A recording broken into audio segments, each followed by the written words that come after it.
percebi uma coisa estranha sobre mim, onde no meu trabalho eu tenho entregado normalmente, mas no meu projeto pessoal, no meu SaaS, eu não tenho entregado tanto. Não fiz nenhum roteiro, a única coisa que eu fiz que eu coloquei aqui na minha frente foi tópicos para poder estar falando. E a primeira coisa que eu queria fazer era dar um contexto, né? Como esse é meu primeiro vídeo, para quem não sabe, meu nome é Gabriel, eu trabalho como desenvolvedor de software. Hoje, desenvolvedor front-end, eu tenho focado só no desenvolvimento front-end mesmo, já trabalhei com back, mas muito tempo atrás. E também, hoje eu tô morando em Portugal, né, eu saí do Brasil, vim para Portugal, vai fazer 4 anos. Não tem muito tempo, mas já deu para me acostumar. Então já sabe meu nome, já sabe o que eu faço, já sabe de onde eu sou e para onde eu vim. E no meu dia a dia, eu trabalho como eu trabalho em full time, como desenvolvedor front-end, acaba que meu tempo é limitado, assim como o tempo de todo mundo. Como eu sou casado, também tem o tempo em família, tenho tempo para outras coisas também, lazer, né? Tem coisas que minha esposa quer fazer, que eu quero fazer, e que a gente tem que sair e fazer. E tá tentando, de alguma forma, conciliar tudo isso. E isso é difícil. Quando eu jogo a produção de conteúdo, quando eu jogo o desenvolvimento de um SaaS, aí a gente está falando de tempo mais limitado ainda. É um recurso que nós temos que a gente tem que saber administrar isso melhor, que é algo que eu estou tentando trazer para mim. Pronto. Agora, a minha chamada do início do vídeo foi muito de que no trabalho eu entrego, mas no meu projeto pessoal não. E isso é algo normal, eu diria, porque no trabalho a gente tem uma esteira de desenvolvimento e eu tenho uma única responsabilidade no trabalho, que é desenvolver a parte front-end. Eu pego meu ticket, faço e entrego. Quando eu digo isso, tem uma nuance aí que eu só não pego, produzo código e entrego, né? Óbvio que tem a questão de negócio, a questão de você entender o que você está fazendo, você conseguir dar palpite. Eu falei para poder resumir um fato, mas no dia a dia de trabalho você faz muito mais do que só escrever código e entregar código. Porém, nós temos alguém que vai tratar do back, alguém que vai tratar do front, alguém que vai fazer o DevOps, alguém que vai fazer o levantamento de requisitos, né, de feature, alguém que vai arquitetar, dependendo, que vai fazer o design, que vai fazer tudo. Então, é uma esteira de processo que envolve várias pessoas, né? E enquanto isso, quando você está produzindo um conteúdo, um conteúdo também, mas um produto, quando tem um SaaS para poder fazer, tu tá fazendo de ponta a ponta, tu tá fazendo o trabalho do teu back, do teu front, do teu DevOps, do teu Product Manager, todo mundo. E isso é muito tenso, porque você se pega envolvido em vários papéis, e se você tem um probleminha de perfeccionismo, tipo eu não sou perfeccionista ao ponto de, se as coisas não estiverem alinhadas, não é isso. Mas é que eu quero tudo muito perfeito.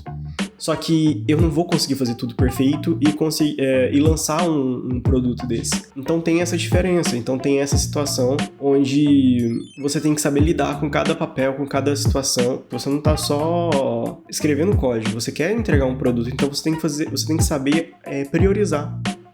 Fazendo a priorização do produto. Isso é até algo interessante, porque nesse momento eu terceirizei a produção do back-end, porque eu tava fazendo em Node e tava querendo ser o perfeccionista, e eu falei assim, não, vamos fazer diferente. Chamei um amigo meu para poder estar me ajudando nessa parte, e a gente tá avançando com a parte do projeto, né? Então eu me preocupo com o resto, e também eu consigo focar um pouco mais no front e também no levantamento de requisitos. Do tipo, eu preciso saber quais são os requisitos prioritários para o cliente. E isso é engraçado, porque tem um negócio que foi interessante, eu tava conversando com a pessoa responsável, né? Para poder estar me ajudando nisso, que é uma coisa que era mais importante as funcionárias dela clicarem em algum lugar e abrir no Google Maps. Era isso. E você fala assim, é óbvio isso, né? Mas sabe? É o que é importante para eles. Não é eu não julgaria como o mais importante, mas apesar de fazer sentido. Tá, então, depois que você sabe qual que é o problema de verdade, você consegue perceber de que, na realidade, às vezes você tá com medo de entregar algo que seja meia boca, meio torto, apesar de que o cliente não tá vendo o código, ele não tá nem aí, ele só quer que funcione. Quem tá vendo o código é você. Pra quem é desenvolvedor, eu acho, né, que isso é um problema muito chato pra gente, que a gente tá olhando o código, a gente quer fazer um negocinho bonitinho, falar assim, quer escalar, quer, né, fazer uma arquitetura toda XPTO. E a gente tem que tomar cuidado com essas partes, até porque a gente tem aquela questão de fazer over-engineering, né? Fazer mais do que a gente precisa. Olha, eu tô chateado, porque, como eu disse, eu nunca tinha feito isso antes e metade, terminei, fui lá colocar no editor de vídeo, metade do vídeo tava sem áudio. E eu nem lembro o que eu tava falando, eu só lembro dos tópicos, mas não lembro o que eu tava falando, pô. Então eu falei assim, vou pegar o terceiro e o quarto tópico aqui, vou falar rapidinho e vou completar o vídeo e também ficar olhando pro mixer de áudio pra ver se tá saindo alguma coisa. Só que eu tava entre 4 itens, pelo que eu me lembro, pelo que tá escrito aqui, né? Contexto, o problema de verdade, a virada e o que ainda é difícil pra mim. Eu vou pegar a parte do virada de chave, porque assim eu às vezes consigo me relembrar um pouquinho do que eu tava falando. Então, a minha virada foi justamente com aquele meu amigo back-end, que eu chamei pra poder estar me ajudando. Eu fiquei preocupado com algumas coisas de back, eu tava fazendo em Node, então eu tava tentando relembrar muita coisa, tentar pensar assim, se essa arquitetura pode melhorar, ela pode ser mais escalável, enfim, pode acontecer qualquer coisa do tipo, né? E eu tava muito focado nessas coisas, querendo ser perfeito em algo que eu ainda tinha que estudar pra caramba. Então, eu tava tentando fazer um negócio, implementar algo, e ele falou assim, mano, agora você devia focar só em fazer o que é usável. Eu falei assim, cara, eu sei, mas alguém falando foi melhor.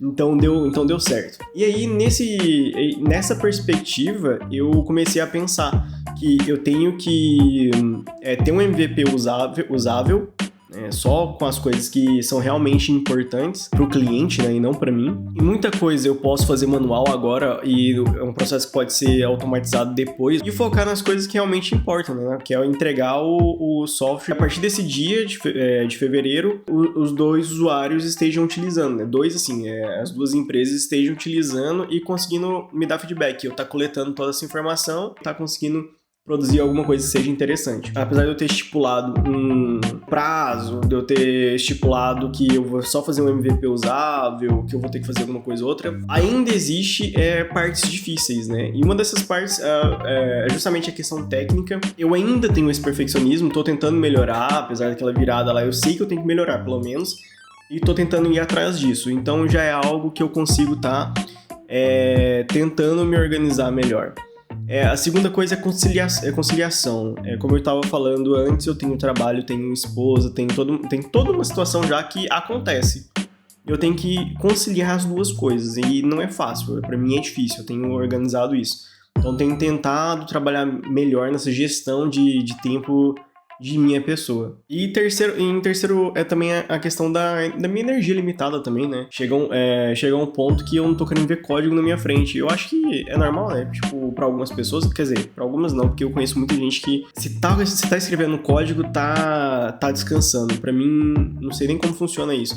Eu gosto de código, eu gosto de trabalhar com código e me sinto muito bem fazendo isso, mas eu tenho bastante limitação em questão de energia em relação a código. Quando eu trabalho o dia todo, 8 horas por dia, 9, às vezes, com programação, eu ainda vou programar depois do trabalho ou alguma coisa do tipo, chega um momento ali que eu já não quero ver código na minha frente, eu quero literalmente sentar, descansar, resolver minha vida ali com um livro, com minha esposa, alguma coisa do tipo. Então eu acho que eu já passei agora pelas 4 partes: o contexto, o problema, a virada de chave e também o que ainda é difícil para mim. E tudo isso eu tô falando no ponto de vista de software, mas ele não é só você não precisa levar isso só pro software em si, você também pode levar isso para outro tipo de projeto pessoal, algumas decisões, algumas coisas que você tem para poder fazer, enfim. O perfeccionismo ele já me fez parar, travar em muita coisa. E às vezes esse perfeccionismo ele tá mais relacionado com o seu medo de, fazer algo em que as pessoas vão julgar, em que não é tão bom para as pessoas. E você acaba não avançando no que é realmente importante. Então, quem disse que você não ia sair desse vídeo com pelo menos, uma virada também? Eu descobri que eu preciso de um call to action, né? Então se inscreva aí. Se você gosta de ver esses bastidores, né? Tudo isso, então eu creio que é importante. Então, fique à vontade. É nóis. Até a próxima.